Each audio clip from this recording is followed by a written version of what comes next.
पंजाब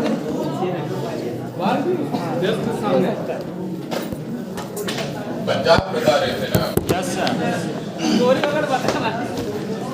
और पंजाब में हम आप लोगों को कैसे पंजाब में एक नई धार्मिक क्रांति आई, कैसे सिख धर्म का विकास हुआ, इसके बारे में हम आपको बताए कि पंजाब में जो वर्ग विभेद था, जो संघर्ष था उच्च वर्ग निम्न वर्ग के बीच में, विदेशी आक्रमणकारियों के बीच में, इन सबको यूनाइट जो किया गया, वो यूनाइट किया गया किसके द्वारा? भक्ति संतों के द्वारा। और यूनाइट करने का जो श्रेय जाता है पहली बार, वो जाता है गुरु नानक। गुरु नानक के शिष्यों के द्वारा बाद में इस पंथ को आगे बढ़ाया गया और यही जो पंथ है खालसा पंथ के रूप में विकसित हुआ, स्थापित हुआ गुरु गोविंद सिंह के द्वारा। गुरु गोविंद सिंह के द्वारा जो खालसा पंथ स्थापित हुआ, उस खालसा पंथ का अपना एक हॉली टेक्स्ट है जो गुरु ग्रंथ साहिब है। प्रारंभ में इसको कंपाइल करने का जो श्रेय जाता है वो अर्जुन देव को जाता है, लेकिन फाइनली जो कंपाइल किए वो गुरु गोविंद सिंह। एक सेक्ट है, इसके फॉलोअर्स हैं, इसके पास अपनी आर्मी है और अपनी आर्मी के रूप में गठित होना शुरू हो जाता है कब? जब गुरु हरगोविंद का काल आता है ना। एक सेक्ट के साथ साथ एक आर्मी भी चल रहा है। ऐसे में जो गुरु गोविंद सिंह थे, वो गुरु और शिष्य की जो परंपरा थी, इस गुरु और शिष्य की परंपरा को उन्होंने क्या किया? समाप्त कर दिया। और गुरु की जो गद्दी थी, गुरु पर जहां बैठते थे, उस गद्दी पर अंतिम रूप से आसीन किया किसको?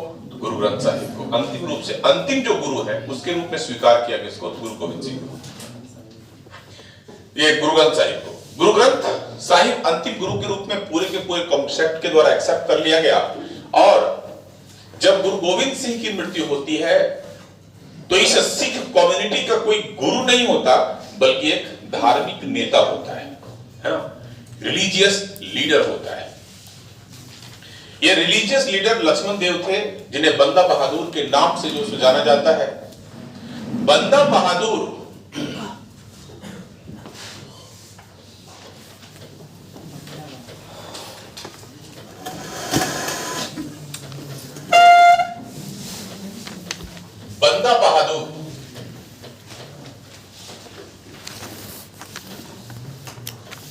लक्ष्मण देव,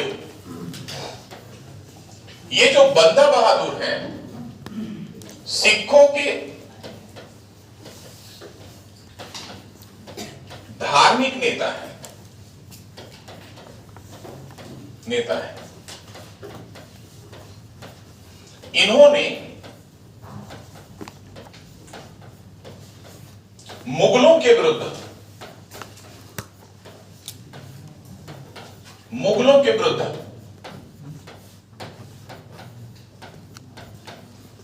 सिख सेना का नेतृत्व किया,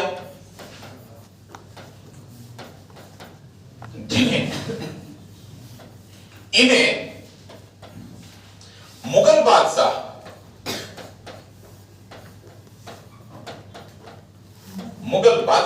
फारूक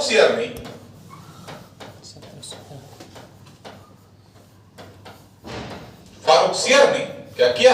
हत्या करवा दी।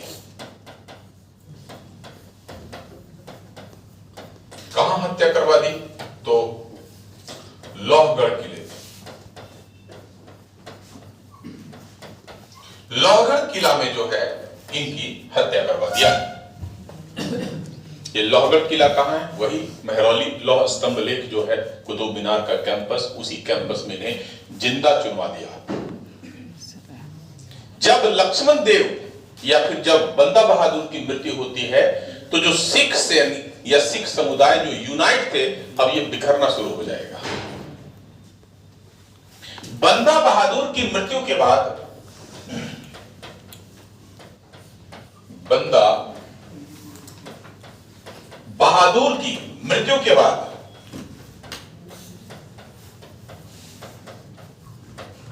सिख समुदाय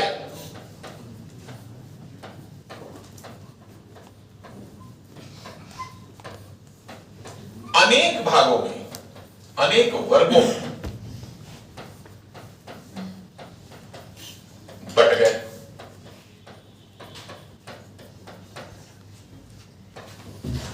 प्रत्येक वर्ग का अपना सेना था, ध्वज था, मोहर था, सिक्का था। प्रत्येक जो वर्ग है, प्रत्येक जो सिख समुदाय है, सभी समुदायों का अपना क्षेत्र था, सेना था, ध्वज था, मोहर था, मार्ग था और सिक्का भी था। ये जो विभाजन हुआ था, ये जो वर्ग हुआ था, प्रत्येक वर्ग को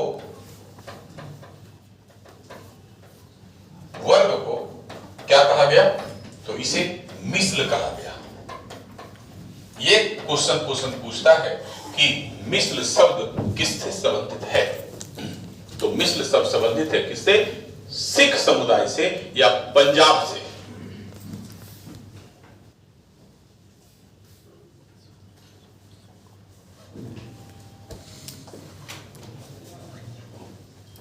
हो गया?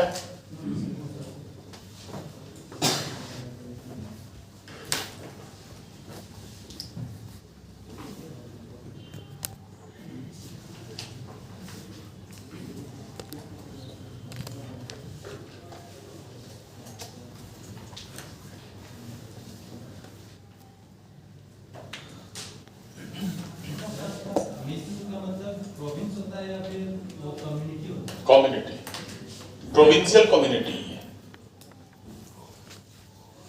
हो गया? अब यहां पर देखिए, ये जो बंदा बहादुर है, बंदा बहादुर की जब मृत्यु हो रही है तो पूरा का पूरा पंजाब जो है वो क्या होगा? कई वर्गों में जब बट रहा है तो ये जो राजनीतिक रूप से एक थे ना सिख, अब ये बिखर जाएंगे। क्योंकि जब तक सिख एक थे तो ये मुगलों के खिलाफ भी लड़ रहे थे और भारत पर जो विदेशी आक्रमण हो रहा था टाइम टू टाइम, उसके खिलाफ भी खड़े थे। विदेशी आक्रमण रुक गया था, लेकिन जैसे ही ये कई भाग में बटेंगे, अब भारत पर ताकतवर विदेशी आक्रमण होगा।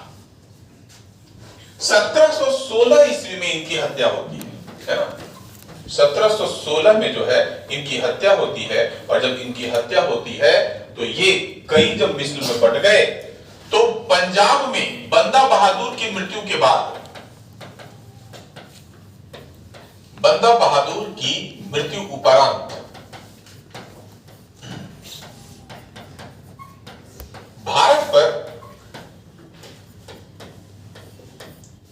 ईरानी आक्रमण हुआ।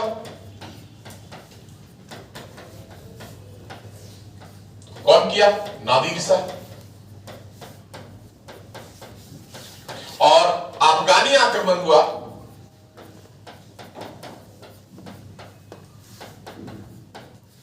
ये कौन किया? अब्दाली, अहमद शाह अब्दाली। 1739 में ये आक्रमण हो रहा है। ये जो आक्रमण हो रहा है 1739 में हो रहा है, और ये जो आक्रमण हो रहा है ये तो 7 बार किया गया था। 1748 में भी सबसे भयंकर हुआ था। तो ये भारत पर आक्रमण करेंगे तो आक्रमण की शुरुआत जो होगी वो पंजाब से ही होगी।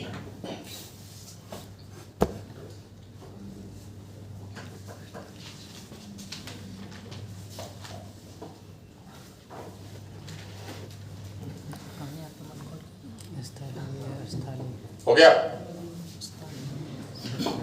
सर अफगानी आक्रमण कौन थे? अहमद शाह अब्दाली।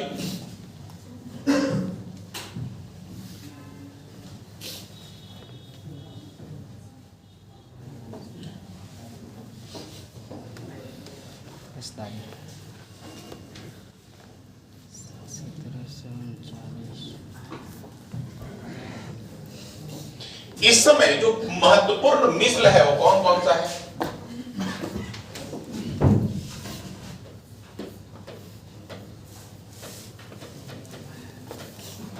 महत्वपूर्ण मिस्ल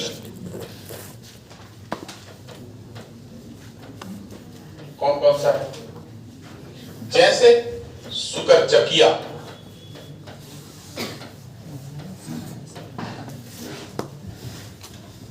रामगढ़िया, फुलकिया,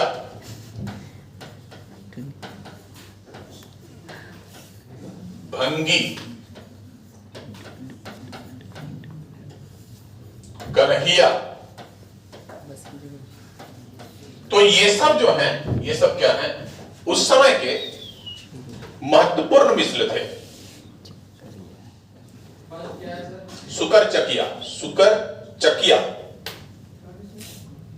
भंगी, फुलकिया, रामगढ़िया, कन्हैया।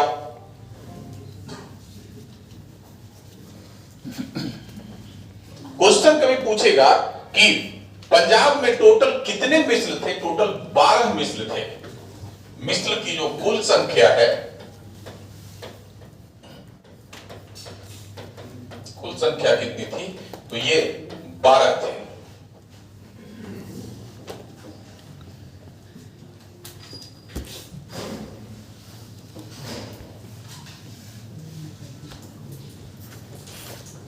हो गया। प्रारंभ में एक मिसल है अहुलवालिया मिसल, लिख लीजिए। एक और मिसल महत्वपूर्ण, अहुलवालिया मिसल, अहुलवालिया, अहुलवालिया, अहुलवालिया मिसल।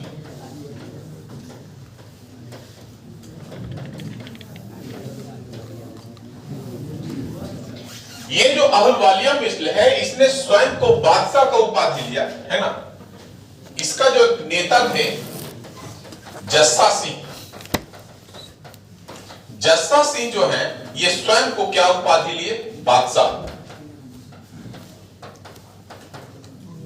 और बादशाह की उपाधि लेने के बाद जो पंजाब में जो प्रॉब्लम शुरू हुआ था, पंजाब में जो विदेशी आक्रमण शुरू हुआ था, उस विदेशी आक्रमण के खिलाफ पंजाब को एकजुट करने की कोशिश की कि जितने भी मिसल हैं उन सबको संगठित किया जाए। इन लोगों का कई बार पंचायत हुआ। मिसल का मतलब होता है एक जैसा, सबके पास एक जैसा क्या था? एक ध्वज था, एक सिक्का था, एक मुहर था, क्षेत्र था, एक नेता था, सेना था। तो जस्सा सिंह चाहते थे कि जो भी, चूंकि हैं तो हम सब एक कम्युनिटी के क्षेत्र के नेता अलग अलग हैं, तो क्यों ना इसको एक फेडरेशन के रूप में डेवलप कर दिया जाए, और डेवलप करके एक संगठित सेना जिसका होगा, संगठित प्रशासन होगा, और विदेशी शासन से भी लड़ा जाए, और भारत में मुगलों के खिलाफ भी क्या हो, संगठित हो। लेकिन जस्सा सिंह इसमें असफल हो जाते हैं। ऐसे में दूसरा जो महत्वपूर्ण जो मिसल है वो है सुकर चकिया मिसल। सुकर चकिया जो मिसल है, इसके नेता थे चरत सिंह। चरत सिंह ने यह प्रयास भी किया। चरत सिंह जो है, इन्होंने भी प्रयास किया कि कैसे सिखों को यूनाइट किया जाए।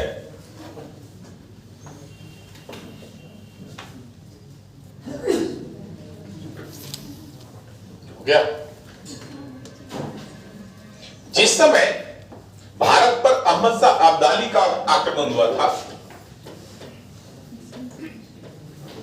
अहमद शाह अब्दाली के आक्रमण के खिलाफ,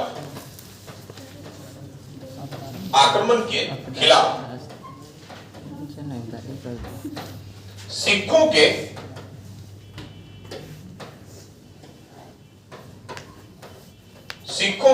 संगठन हेतु एक चांदी का सिक्का जारी हुआ। ठीक है, एक जो है चांदी का सिक्का जारी हुआ, और इस पर था देग,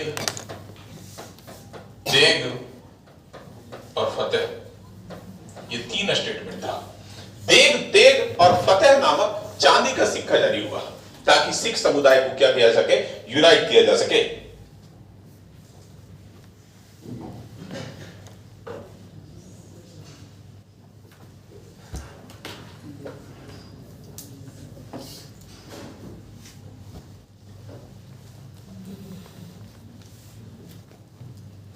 हो गया। देग, तेग और फतेह, देग, तेग और फतेह। देग और तेग का इसका अर्थ क्या होता है? क्या है? इसका अर्थ क्या होता है? देग, तेग तो तेग बहादुर के जैसा नेतृत्व, ठीक है। फतेह का मतलब विजेता, विजय। ठीक है। और देग, देग जो है वो संगठन के रूप में बताएगा।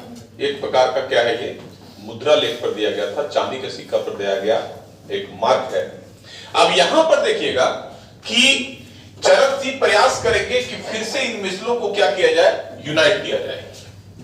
और जब यूनाइट करने की बात होगी तो चरक सिंह भी जस्सा सिंह के जैसा क्या होंगे, असफल हो जाएंगे। चरक सिंह का जो उत्तराधिकारी है महासिंह। महासिंह महासिंह भी प्रयास करेंगे कि सुकरचकिया मिस्ल के नेतृत्व में जो है जितने भी मिस्ल हैं उन सब मिस्लों को यूनाइट किया जाए और पंजाब क्षेत्र में सिखों का राज्य स्थापित किया जाए।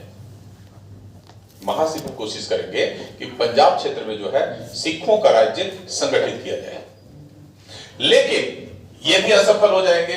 तब महासिंह का बेटा है कौन, रंजीत सिंह, और रंजीत सिंह के नेतृत्व में जो है ये काम होगा, मिसलों को क्या किया जाएगा, मिलाया जाएगा। महासिंह जो है उन्हीं का पुत्र रंजीत सिंह है और रंजीत सिंह के नेतृत्व में पंजाब में सिख राज्य की स्थापना की जाएगी।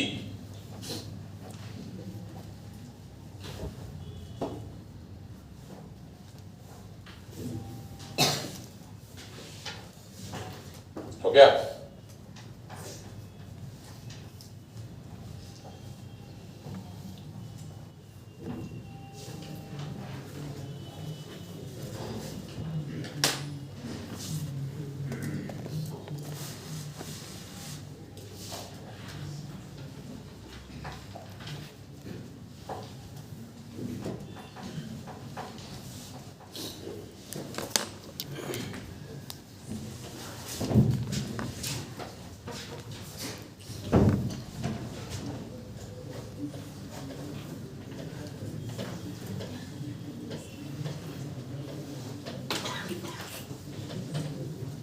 रंजीत सिंह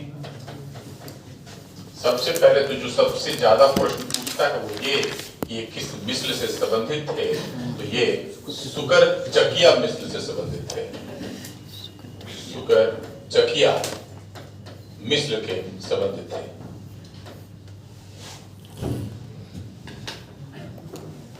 दूसरा चीज, इन्होंने 1792 से 1839 ईस्वी तक शासन किया। इन्होंने 1792 से 1839 तक शासन किया।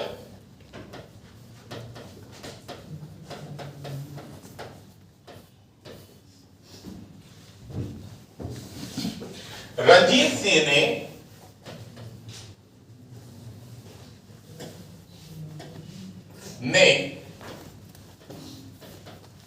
पंजाब में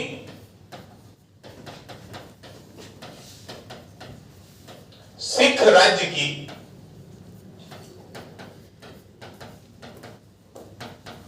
स्थापना की। ये जो सिख राज्य है, इस सिख राज्य का दो राजधानी था।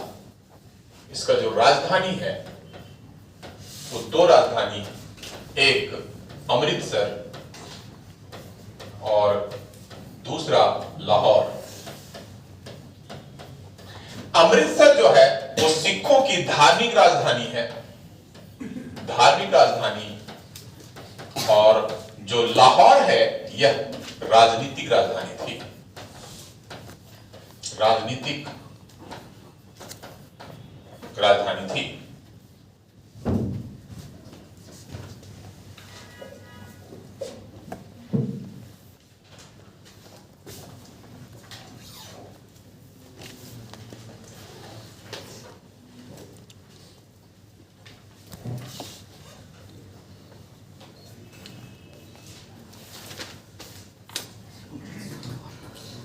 हो गया।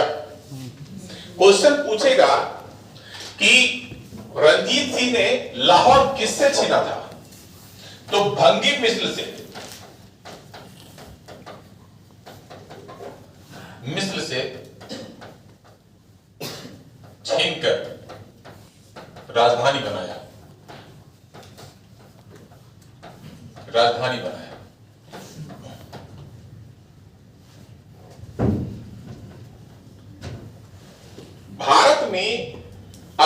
अंग्रेज किसी से नहीं डर रहे। एक डरते भी थे तो वो चला गया, और वो कौन था? हैदर अली। भारत में अंग्रेज अगर किसी से सबसे ज्यादा भयभीत खाते थे तो खाते थे हैदर अली और उसके बेटे टीपू सुल्तान से। ये दोनों की जब मृत्यु हो गई तब देखेंगे क्या, जब रंजीत सिंह का शासन होगा, देखिए इसी समय टीपू सुल्तान मरेगा। टीपू सुल्तान की मृत्यु होगी 1799 ईस्वी में, और जब टीपू सुल्तान की मृत्यु होगी तब तक उनका सबसे बड़ा चैलेंज शुरू हो जाएगा। रंजीत सिंह को जितने भी यूरोपियन हिस्टोग्राफर है सब तारीफ करते हैं कि एक्चुअली में अंग्रेजों को अगर कोई कंपटीटर था तो रंजीत सिंह था। इसे मॉडर्न एम्पायर का एक सेनापति शासक के रूप में माना गया।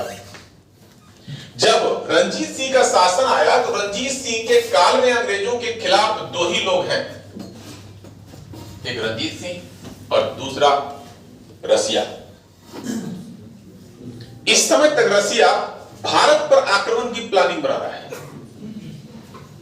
और रसिया जो है अपनी सेना लेकर के अफगानिस्तान के बॉर्डर पर टिका हुआ है। रसिया जो है अपनी सेना को लेकर के अफगानिस्तान की सीमा पर टिका हुआ है।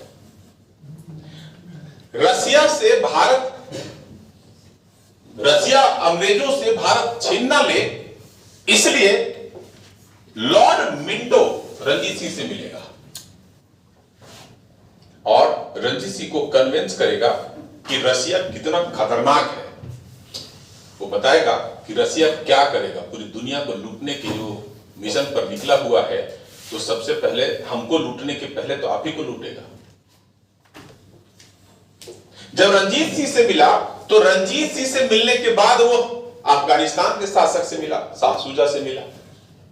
शाह शुजा को भी कन्विंस किया,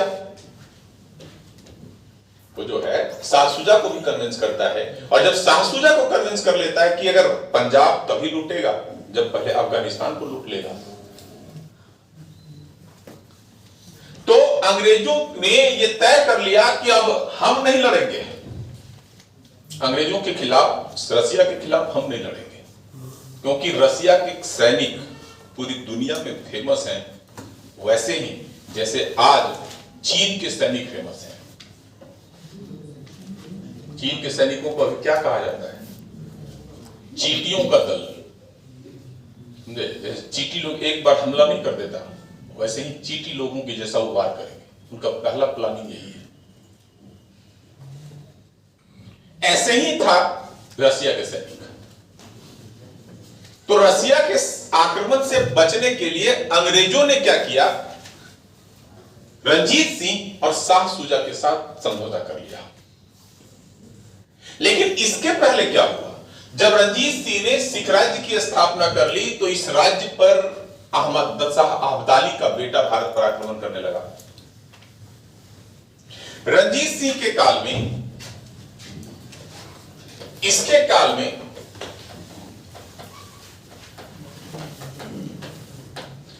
जमान शाह भारत पर आक्रमण किया। इसके काल में जो है वो जमान शाह भारत पर आक्रमण किया, और जमान शाह जब भारत पर आक्रमण करता है, जमान शाह कौन है? अब्दाली का बेटा, अब्दाली का पुत्र।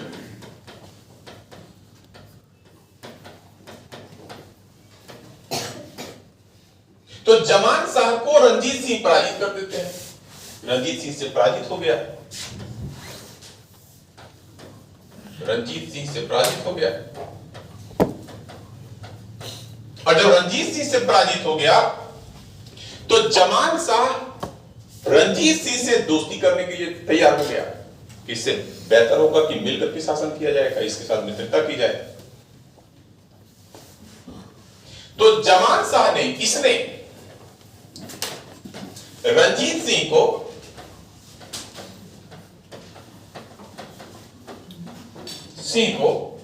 राजा का उपाधि दिया।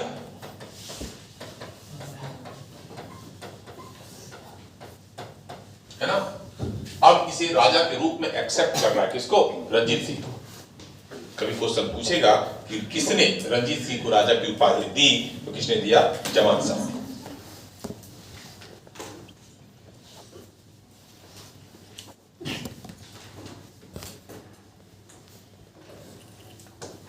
हो गया। अब क्या हुआ? लॉर्ड मिंटो, हम बताए लॉर्ड मिंटो के काल में रंजीत सिंह और अंग्रेजों के बीच एक संधि हुई। क्या नाम था इस संधि का? ये जो संधि है, इस संधि का नाम है ट्रीटी ऑफ अमृतसर। अमृतसर की संधि, ट्रीटी ऑफ अमृतसर, अमृतसर की संधि।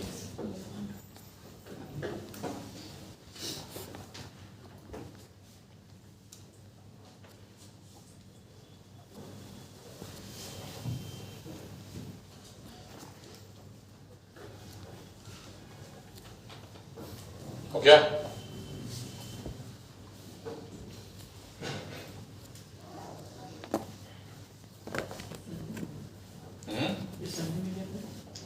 संधि रसिया के खिलाफ, ठीक है, को लिख लीजिए। अमृतसर की संधि रसिया के आक्रमण के विरुद्ध हुआ था। रसिया के विरुद्ध हुआ था।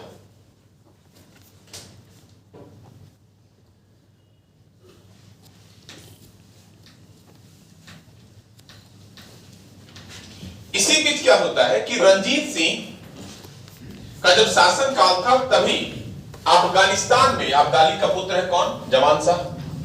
जमान शाह के मृत्यु के बाद उसके बच्चों के बीच में अफगानिस्तान की सत्ता को लेकर के विवाद हो गया, उत्तराधिकार युद्ध हो गया।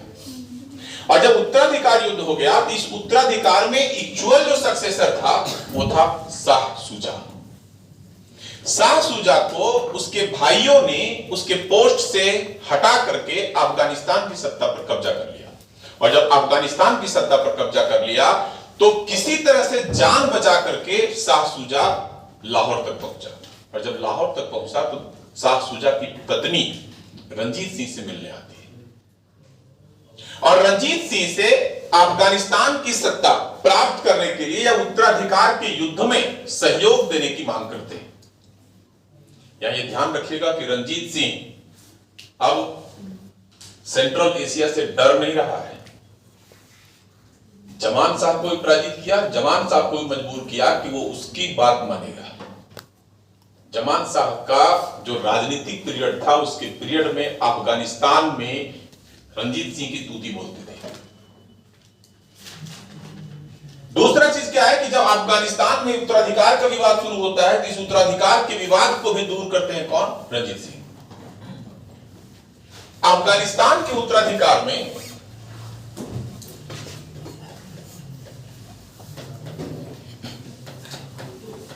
अफगानिस्तान के उत्तराधिकार युद्ध में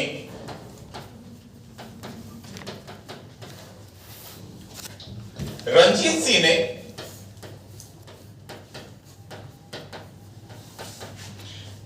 शाह शुजा का साथ दिया, शाह शुजा का सहयोग किया।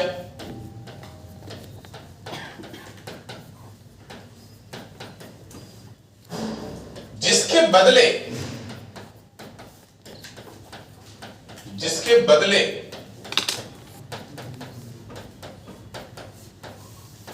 शाह शुजा ने रंजीत सिंह को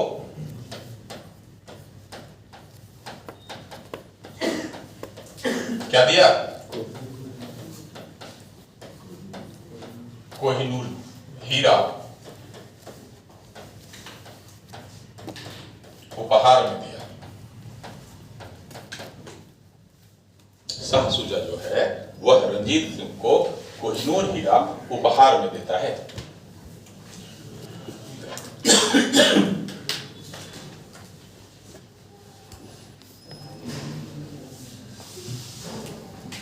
कौन ले गया था इसको बाहर? नादिर साहब। कौन है नादिर साहब? ईरान का आक्रमणकारी है ना।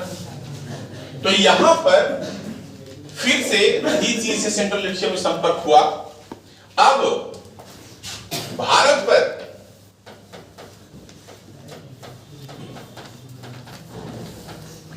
रसिया के आक्रमण के विरुद्ध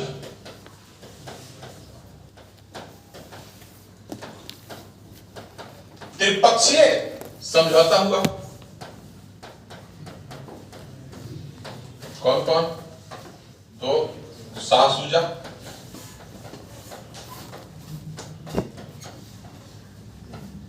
रंजीत सिंह और अंग्रेज।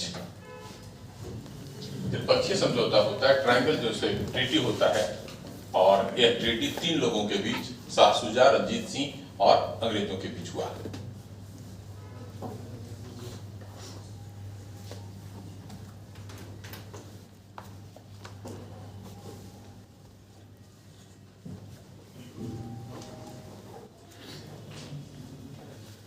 क्या यहां पे अगर कभी क्वेश्चन पूछेगा कि अमृतसर की जो संधि है, अमृतसर की संधि किसके काल में हुआ था?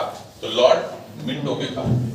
लेकिन क्वेश्चन पूछेगा कि कंपनी की ओर से यहां कौन पार्टिसिपेट किया था?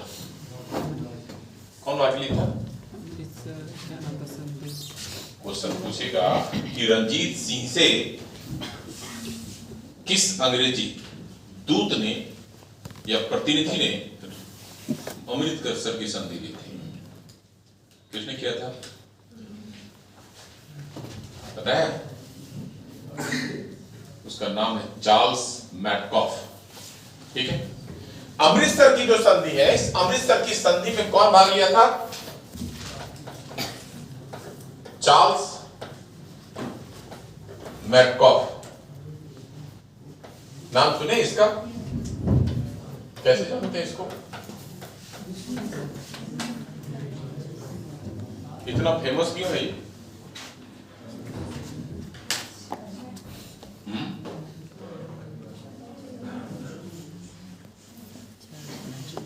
पता है क्या बोलते हैं इसको? चार्ल्स मैटकॉफ को। क्या ये भारत का गवर्नर जनरल बना है?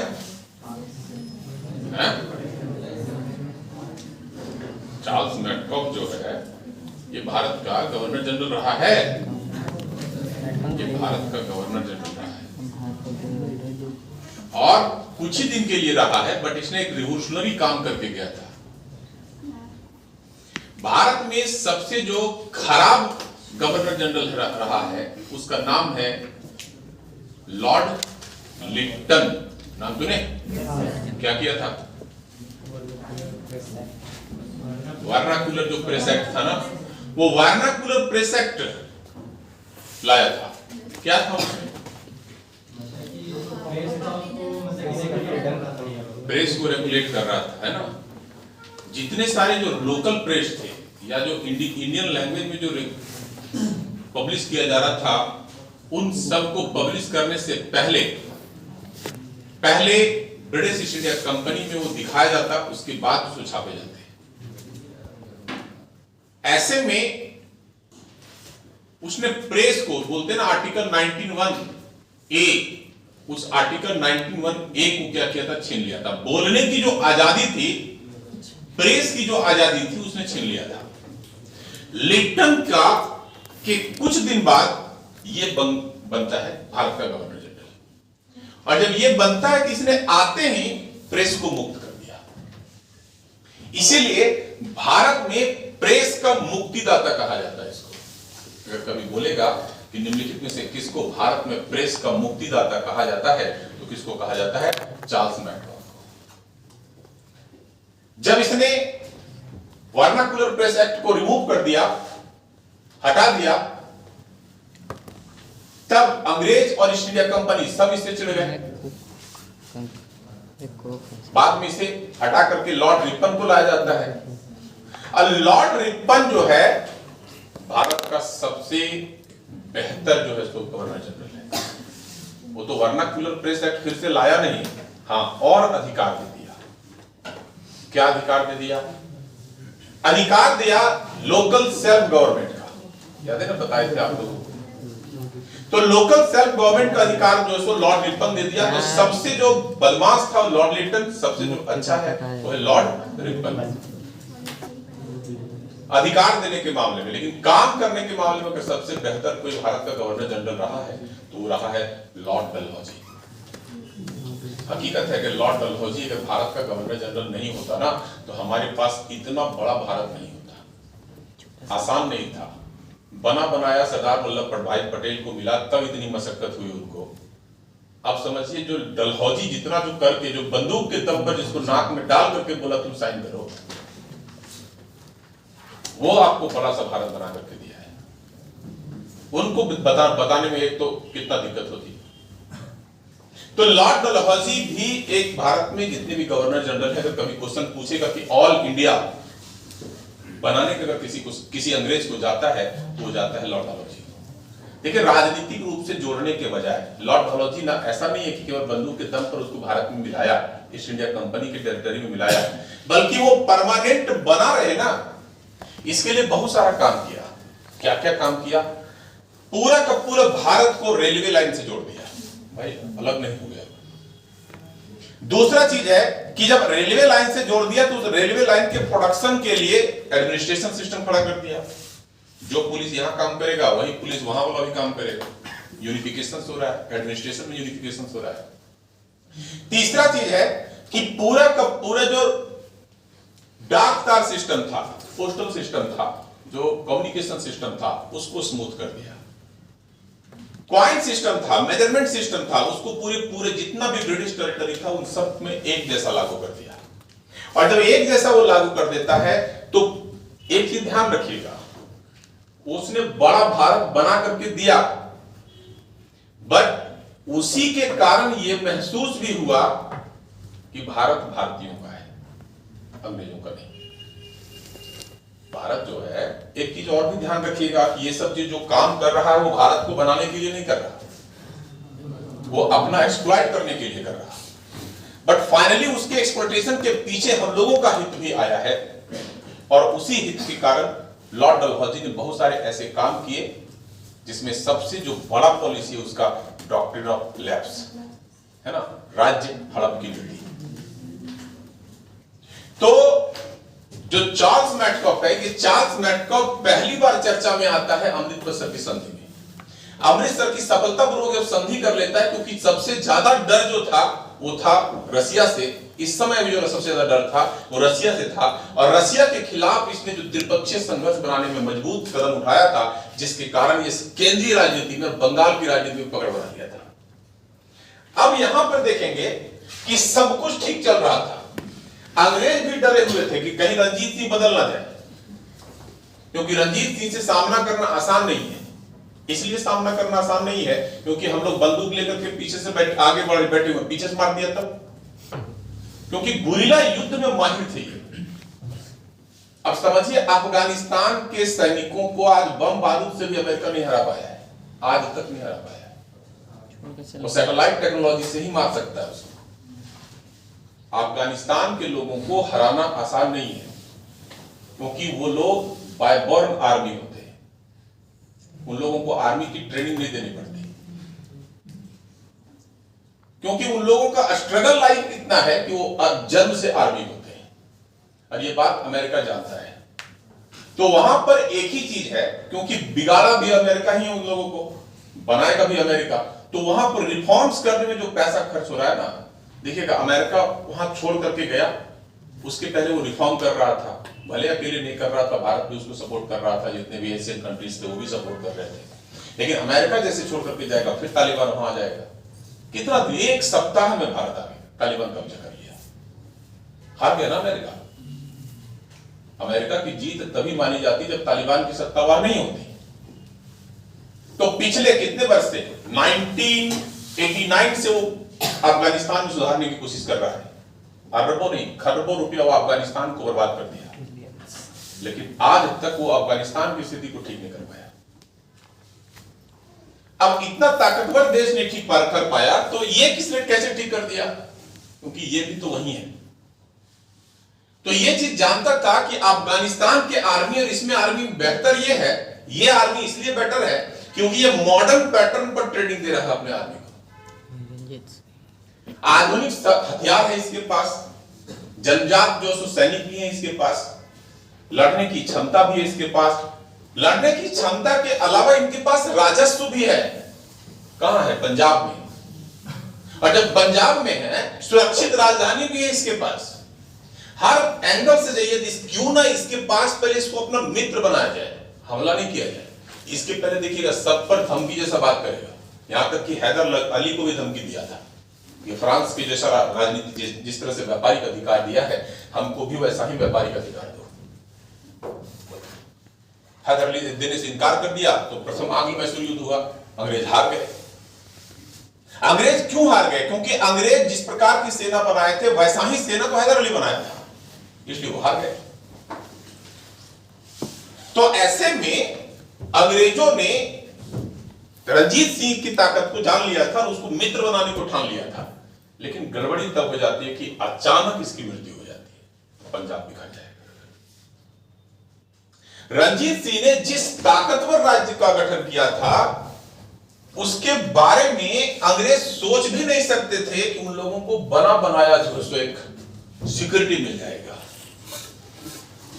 रणजीत सिंह की मृत्यु जब होती है 1839 में, पंजाब की राजनीति में भूचाल आ जाता है। पंजाब में जो सैनिक अमीर थे, पंजाब सेना के जो अमीर थे, वह आपस में विवादित हो गए। हुआ क्या कि अमृतसर की संधि के अनुसार यह कंडीशन था कि लाहौर में एक आर्मी, एक ब्रिटिश रेजिडेंट रहेगा, आर्मी का एक टुकड़ी रहेगा, ब्रिटेन का रहेगा। देखिए, इससे पहले अंग्रेजों ने जिस राज्य के साथ समझौता किया उसके साथ यह कंडीशन था कि अगर ब्रिटिश आर्मी किसी राज्य में रहेगा तो उस आर्मी का खर्च वो स्टेट उठाएगा। लेकिन रणजीत सिंह के साथ ऐसा नहीं था, उस आर्मी का खर्च वही उठाएगा। सामान्य चीज नहीं है ये। अभी आप लोग को जब सब्सिडरी अलायंस बताएंगे, कौन बोल रहे थे सब्सिडरी अलायंस? अच्छा, आप बोले थे सब्सिडरी अलायंस। सब्सिडरी जो अलायंस है, ये सब्सिडरी अलायंस का जो कॉन्सेप्ट है, ये बहुत ही खतरनाक कॉन्सेप्ट है। सब्सिडरी अलायंस का हिंदी में मतलब होता है सहायक संधि, है ना? सहायक संधि कितना अच्छा लग रहा है सुनने में कि सहयोगी बन करके रहेगा, बट सहयोगी नहीं, वो जोंक बन करके रहेगा। खाएगा अपना ही, खाएगा दूसरों का, और घर बनाएगा अपना। तो अंग्रेज जो है सहयोगी संधि कर रहे थे, सहायक संधि कर रहे थे, सब्सिडरी अलायंस कर रहे थे, और अंदर ही अंदर उस राज्य को क्या करते? खा जाते। उसका रेवेन्यू खा जाते, उसका आर्मी खा जाते, उसका एक्सटर्नल पॉलिसी खा जाते, और अंत में कहते तुमको देश चलाना नहीं आता, राज्य चलाना नहीं आता, इसलिए तुम्हारा राज्य मेरा हुआ। रणजीत सिंह के बारे में उनको पता था कि हम ये सब नहीं कर पाएंगे, रणजीत सिंह को नहीं कर पाएंगे। क्यों? क्योंकि रणजीत सिंह आर्मी कभी एक्सेप्ट नहीं करेगा। उसके पास अपने ताकतवर आर्मी, सबको हरा चुका है। तो जब उसकी आर्मी दुनिया में हर सैनिक को हराने के लिए ताकत रखता है, तो दूसरा का आर्मी क्यों लेना? तो फिर एक्सेप्ट क्यों कर लिया? एक्सेप्ट इसलिए कर लिया क्योंकि दोनों ही संधि अपने अपने खर्च पे चलाएंगे। मैकॉक कह के गया था कि अगर पंजाब राज्य पर आक्रमण होता है तो मैं अपनी सेना से आपको सहायता करूंगा, मैं अपनी सेना देता हूं, आप सिर्फ एक्सेप्ट कर लीजिए कि मैं यहां, मेरी सेना यहां रहेगी। रणजीत सिंह की मृत्यु होती है, और जब रणजीत सिंह की मृत्यु होती है तो जो सिख सरदार रहते हैं वो आपस में लड़ जाते हैं सत्ता पर अधिकार को लेकर के। रणजीत सिंह का उत्तराधिकारी कौन बनता है? राजा दिलीप सिंह। और राजा दिलीप सिंह जब बनता है तो दिलीप सिंह अल्पवयस्क है, वयस्क नहीं है, एडल्ट नहीं। तो दिलीप सिंह को कौन कंट्रोल करेगा, किसके कंजर्वेशन में वो जो सो, किसके संरक्षण में जो सो वो शासन करेगा, इसको लेकर के देखेंगे क्या कि जितने भी सिख सरदार रहेंगे उन सिख सरदारों के बीच क्या होगा, संघर्ष हो जाएगा। और जब संघर्ष होगा तो वहीं पर टांग फैलाएगा अंग्रेज। थोड़ा हमको भी बताओ क्या दिक्कत है। और अंग्रेज यहां फैलाएगा तो आपस में सबसे पहले तो सिख बोलेंगे तुम्हारा मामला नहीं है, तुम हटो, और जो पहले बोलेगा पहले उसी को अंग्रेज मारेगा। और अंततः सिख और अंग्रेजों के बीच दो युद्ध होगा। युद्ध का कारण यह है कि अंग्रेज जबरदस्ती पंजाब की राजनीति में घुस रहे हैं। ऐसा कोई एग्रीमेंट नहीं हुआ था कि पंजाबियों के या पंजाब राज्य के या सिख राज्य के इंटरनल मैटर में वो हस्तक्षेप करें। बट चूंकि अंग्रेजों की आर्मी तो वहां थी और अंग्रेजों की आर्मी थी, तो इस दम पर अंग्रेजों ने पंजाब की इंटरनल पॉलिटिक्स में जो सो हस्तक्षेप करना शुरू करता है। और जब हस्तक्षेप शुरू करता है तो दो आंग्ल सिख युद्ध होते हैं। दोनों आंग्ल सिख युद्ध में सिखों की हार होती है। अंततः दूसरा जो आंग्ल सिख युद्ध हुआ था, उस दूसरा आंग्ल सिख युद्ध में जब दिलीप सिंह हार जाता है तो दिलीप सिंह के साथ एक सब्सिडरी अलायंस किया जाता है, सहायक संधि की जाती है। उस सहायक संधि में क्या क्या होता है? सहायक संधि में यह होता है कि दिलीप सिंह अभी पढ़ा लिखा नहीं है, पढ़ ही रहा है, स्कूल जा रहा है, तो स्कूल मत जाओ, जाओ तुमको लंदन में पढ़ाते हैं। तो उसको पढ़ने के लिए ब्रिटिश सरकार से फंड मिलेगा, स्कॉलरशिप मिलेगा। स्कॉलरशिप नहीं मिलेगा बल्कि प्रीवी पर्स मिलेगा। प्रीवी पर्स लास्ट क्लास में हम बताए होंगे। प्रीवी पर्स नहीं सर, नहीं बताया। अच्छा पॉलिटिकल साइंस, इंडियन पॉलिटिक्स के किसी क्लास में हम बताए हैं। कौन से क्लास में बताएंगे?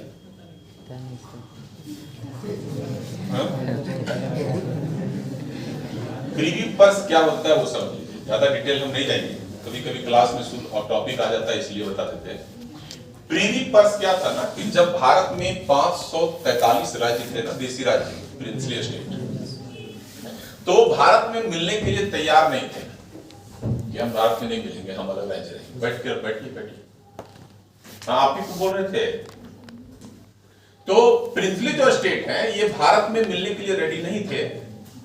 तो जब इनके साथ सरदार वल्लभ भाई पटेल एक एक करके बात कर रहे थे ना, तो उन्होंने कहा था कि जो भारत का जो कंसोलिडेटेड फंड होगा, उस कंसोलिडेटेड फंड पर आप लोगों को एक पेमेंट मिलेगा, एक सैलरी मिलेगा, राजा के नाम पर सैलरी मिलेगा, जो सक्सेसर होगा उसको मिलेगा, बाकी आप लोग बांट लीजिएगा जो उत्तराधिकारी होंगे उस राज परिवार से।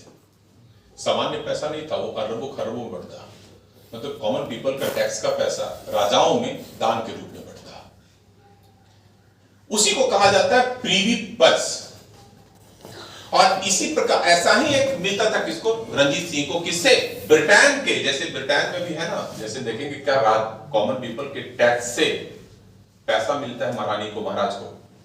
आज भी ब्रिटेन का जो महारानी महाराज है उन लोगों को लग्जरियस लाइफ केवल, जैसे देखेंगे क्या यहाँ पर जो खर्च मिलता है राष्ट्रपति को केवल मिलता है, राष्ट्रपति को सुविधाएं, लेकिन वहां पर राष्ट्रपति को सुविधाएं नहीं है, पूरा उसका बाल बच्चा जितना है सबको मिलेगा, क्योंकि राजवंश है वहां पर, है ना, लोकतांत्रिक राजतंत्र है वहां पर। तो ये जो खर्च मिलता था उन लोगों को, इसको प्रीवी पर्स कहते थे। इंदिरा गांधी इसको हटा दी थी। इंदिरा गांधी जब हटाई थी तो एक केस बना था, कौन सा केस? माधवराव सिंधिया बनाम union government case. Madhavrao Scindia इस पर केस कर दिए थे और हटाने का बस एक ही कारण था कि इंदिरा गांधी की ईगो को बहुत ठेस लगता था। इंदिरा गांधी का ईगो को ठेस लगने का कारण यह है कि छत्तीसगढ़ का एक राजा था, जसपुर, सरगुजा जानते हैं? अंबिका सरगुजा का एक राजा थे जिनका नाम था दिलीप सिंह जुदेव। अभी मर गए वो। कभी मौका मिलता था, आप लोग जिंदा रहते तो हमेशा प्रत्येक सप्ताह आर्या होटल पहुंचते थे। क्या उनको आर्या होटल से शौक था वो नहीं पता। आर्या होटल छोड़ते 3 पजरों खड़ा रहता उनका, तीनों पजरों पर जो सो बैठते। वो सांसद भी थे, सरगुजा से संसद सदस्य भी थे। जब वो संसद भवन जाते थे ना, प्रीवी काउंसिल जिसमें, प्रीवी पर्स जिसमें था, उस समय की बात बता रहे, वो बायां साइड रखते थे जो सो तिरंगा और दायां साइड रखते थे अपना राज्य का ध्वज।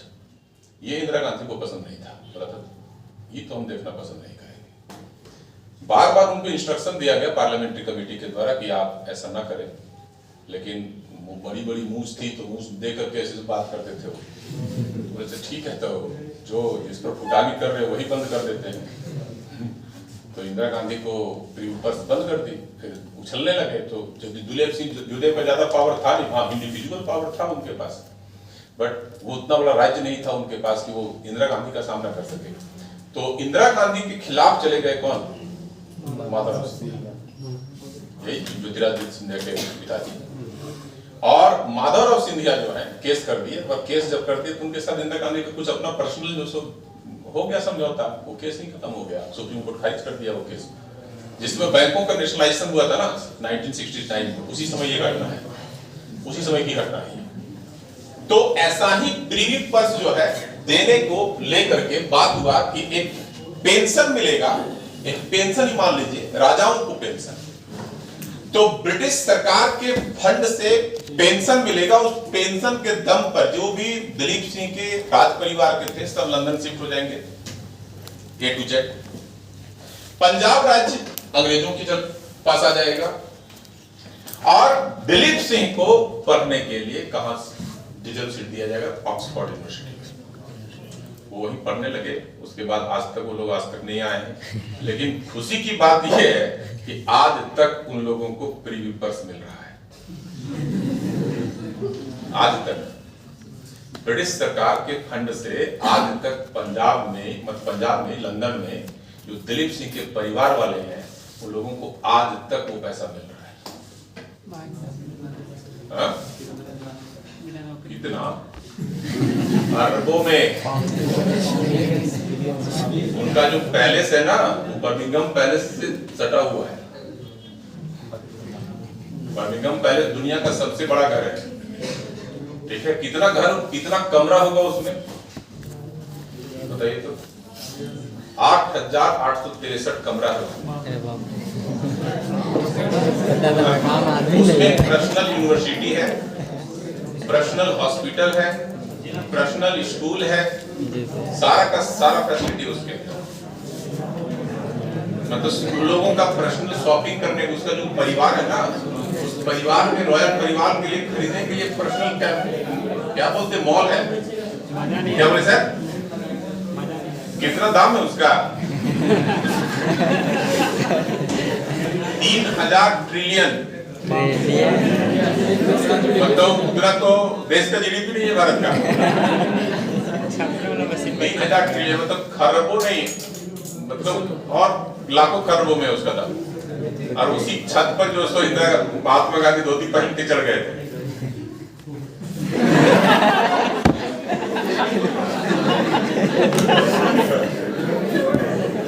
तभी इसी पे वही पे जब सिरगिरा हुआ क्या था ना कि ब्रिटेन के प्रधानमंत्री थे कौन?